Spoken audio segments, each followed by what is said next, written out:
Kayo, attorney, ano ang masabi niyo sa mga senator judges natin?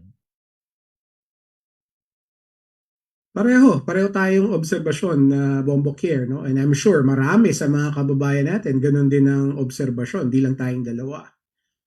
Ang senator judges kasi, kailangan natin emphasize yung judge part.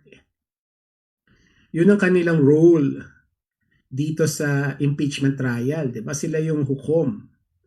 So, ang ibig sabihin nun, kailangan kumilos sila, mag-behave sila na parang hukom.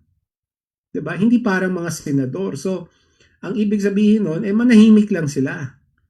Mag-obserba lang sila. Hayaan nila, pabayaan nilang maglatag ng ebidensya yung bawat panig.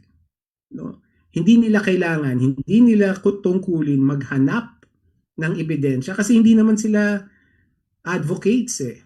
No? They're judges, hukom sila eh. So, out of place, out of nowhere yung mga tanong, pati yung mga binibigkas nilang concerns hindi na konektado sa impeachment, no?